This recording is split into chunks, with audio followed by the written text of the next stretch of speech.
It's a music genre that for many people has music almost like an afterthought. It's a schizophrenic musical proposition that in its ranks includes bands as diverse as Cradle of Filth and London After Midnight. This is Gothic rock.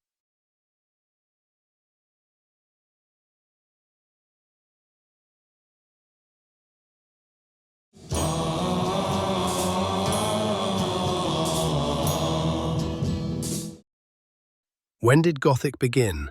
And I'm not talking about the East Germanic tribes or the medieval art movement. I'm talking about the music genre.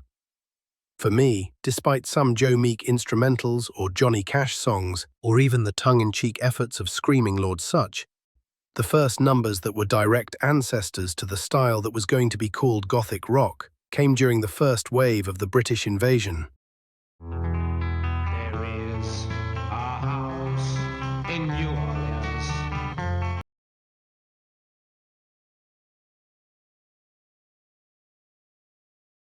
I see a red door and I want it into black. Then crossed the Atlantic, where they were reimagined as part of the West Coast psychedelic scene. In fact, the first time ever the term Gothic was used in a musical context was regarding the Doors' debut album by music critic John Stickney, who wrote that, quote, "The band met journalists in the gloomy vaulted wine cellar of the Delmonico Hotel, the perfect room to honor the Gothic rock of the Doors," unquote. The days are bright and filled with pain. The highway to the end of the night. But it doesn't end there. If you listen to various psych albums of the era, you will find so many tracks that wouldn't sound out of place in a goth rock compilation of 1986. Backward to an ancient sea of tears. As the deathly procession passes by and monks moan in mass. Touch my hand and you will grow.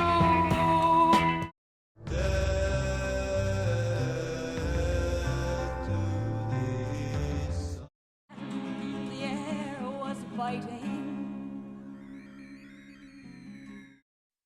For many, though, the first bona fide goth rock star was German model-turned-singer Nico. Both in the songs she sang for the Velvet Underground as well as her own, To all tomorrow's parties. Close to the frozen borderline.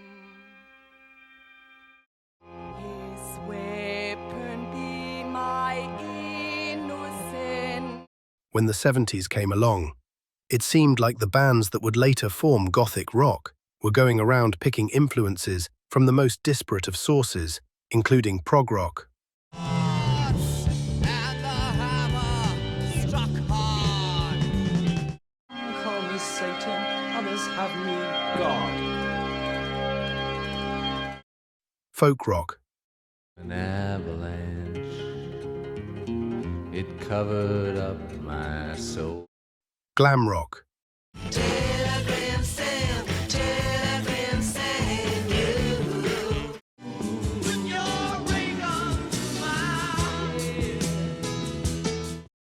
Is there a heaven? I'd like. hard rock, I love the dead before they're cool. Your body's feeling bad, and it's the only one you have. Seasons don't fear the reaper, nor do the winds. art rock, This never happened to Pablo Picasso. He could walk down your street. Tonight, I'm gonna get stoned and run around. plus a certain type of punk. This land sits in this one outside.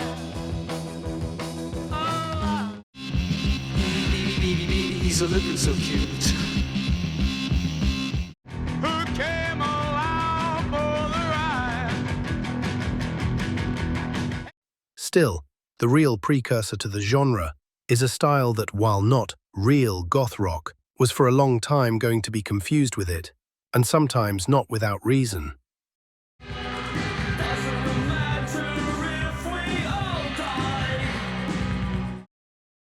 Post-punk has one very peculiar characteristic. As music genres go, it is the only post-genre that developed almost simultaneously with the genre it supposedly succeeded. Punk started in 1976, and according to music historians, the foundations of post-punk were laid between August of 1977 and May of 1978, with the arrival of guitarist John Mackay of the band Susie and the Banshees, magazine's first album, Wire's new musical direction, and the formation of Public Image Limited.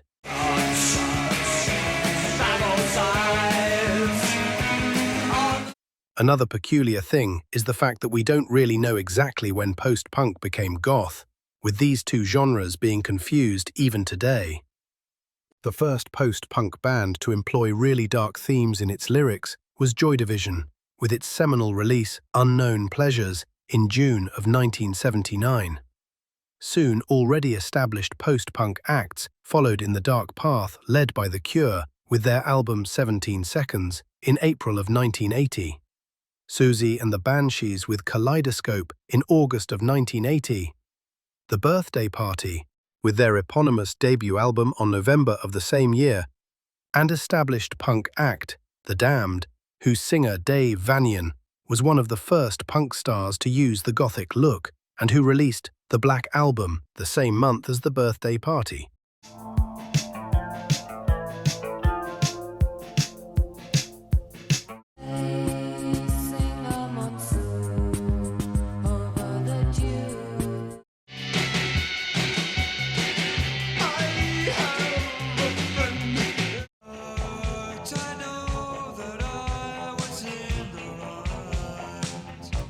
And although all these bands were still at the time considered punk or post-punk, soon they will give us a flurry of seminal releases of the first wave of goth rock, like Faith and Pornography by The Cure, Juju and Hyena by Susie and the Banshees, Junkyard by The Birthday Party, and later Phantasmagoria by The Damned.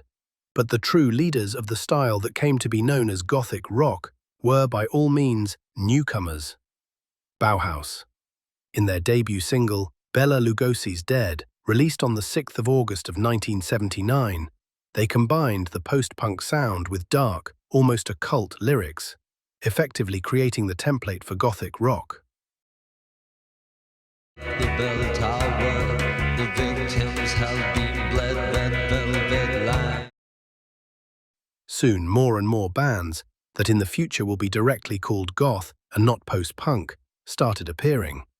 Bands like Dublin's Virgin Prunes, London's Theatre of Hate, Sex Gang Children and the Lords of the New Church, the Sisters of Mercy and the March Violets from Leeds, Luton's UK Decay, the Dance Society from Barnsley, Oxford's Playdead, and the Southern Death Cult from Bradford.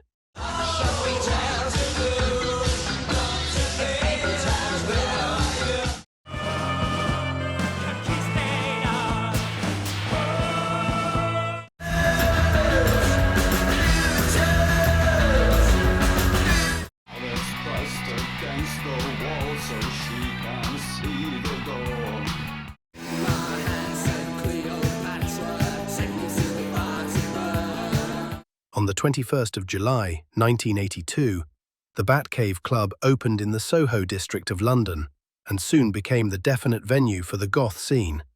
The band, Specimen, were almost the house band, while many icons of the scene became regulars.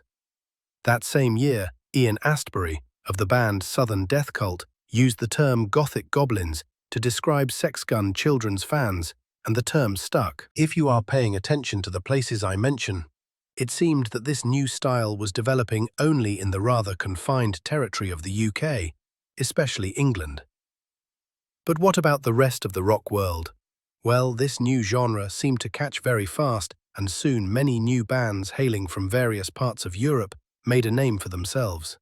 We had X-Man Deutschland from Germany, Paralysis Terminente from Spain, Musta Parati from Finland, Dead Can Dance from Australia, Metro Decay from Greece, and Diaphragma from Italy. And in the US? Well, in the US, a couple of years later than in England, we had the development of the smaller, uglier, noisier brother style to goth rock called death rock. It began in glamorous Los Angeles as a group of bands splintered from the LA punk scene, merging the sound of that scene with English post-punk and 70s hard rock to form this new style. The lyrics and image of this new scene almost exclusively used dark, horror, morbid, and anti-religious, verging on the occult themes. The most prominent of these groups were Christian Death, 45 Grave, Superheroines, and Community FK. The bands generally performed and congregated at the Anti-Club around the Hollywood area. Outside of this scene, we also had Theater of Ice from Nevada, who independently created a sound that some pundits have considered as pioneering death rock.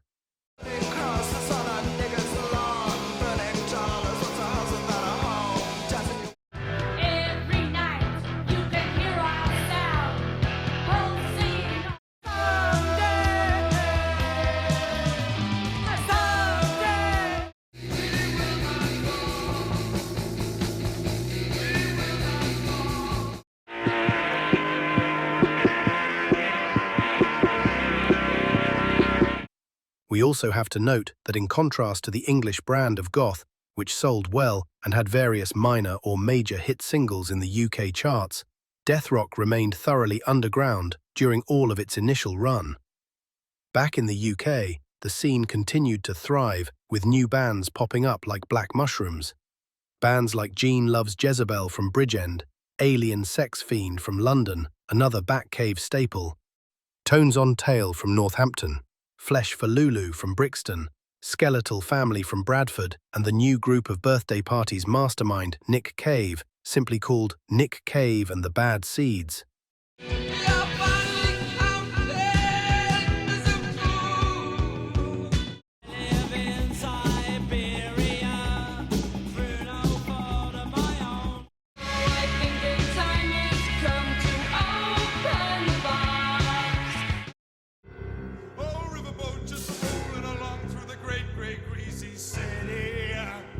As the decade progressed, we will soon see the first big sonic, if not stylistic change of the scene, which will lead to a brief period of big commercial success, the establishment of the goth subculture, as well as a notorious expansion to many different new styles and influences.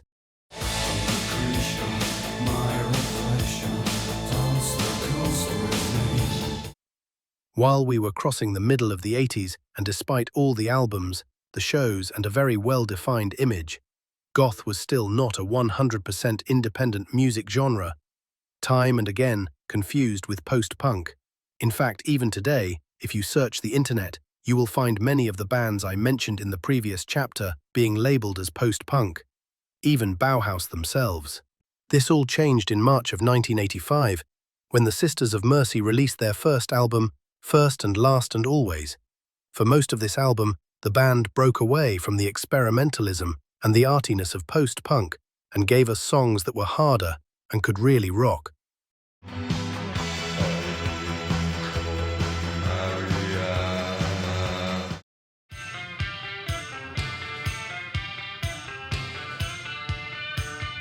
The band cited among their influences Gary Glitter, Motorhead, The Stooges, and the Velvet Underground. And all of these showed on an album that from the get-go unanimously was referred to as Gothic rock, and the year was not finished yet. In July, The Damned released their first album in 3 years, and just by looking at the cover, it was obvious what it contained. In October, the Southern Death Cult, who had abbreviated their name to just The Cult, released Love, an album that incorporated clear hard rock influences to their rather eclectic brand of Gothic rock.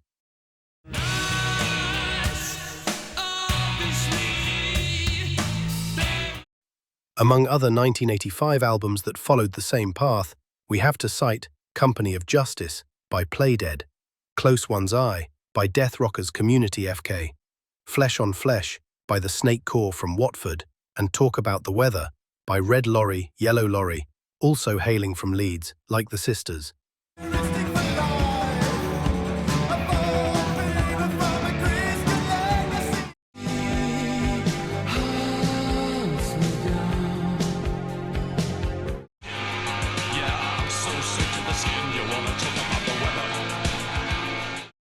This new style became so popular, and soon we had the emergence of two other very important bands that were going to be among its leaders together with the Sisters. They were the Mission, which initially consisted of all the members of the Sisters of Mercy besides their lead singer, Andrew Eldridge, and the Fields of the Nephilim, who had an image directly inspired by Sergio Leone's legendary spaghetti westerns, and a sound which, at the beginning, was even harder than that of the other two bands.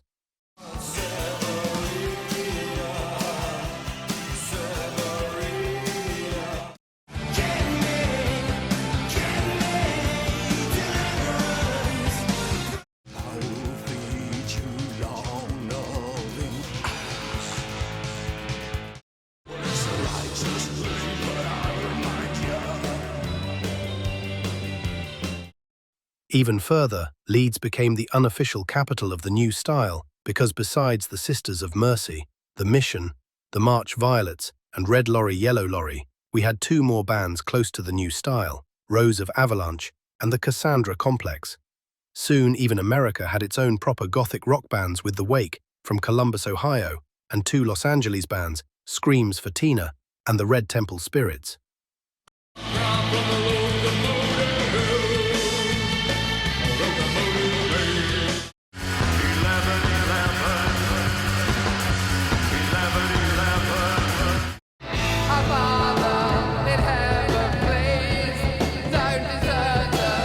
Now, as the decade was coming to an end, the scene even experienced its first taste of global commercial success.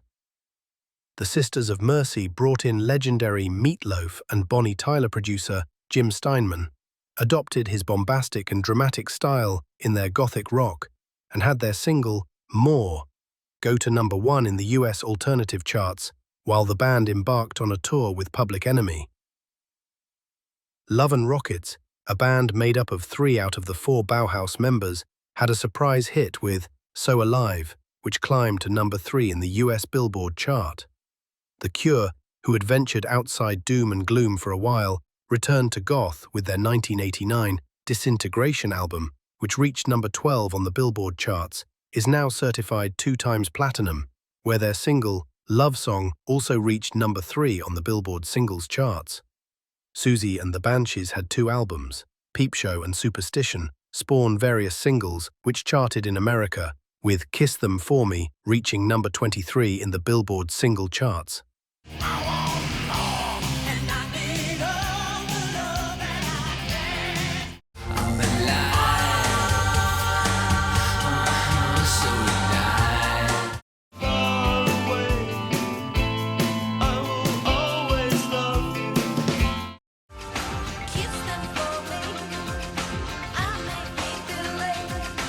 All these artists, plus others like Nick Cave and the Bad Seeds, had their videos constantly played on MTV in regular rotation, which meant that they became well known in a global scale, not just as a UK phenomenon.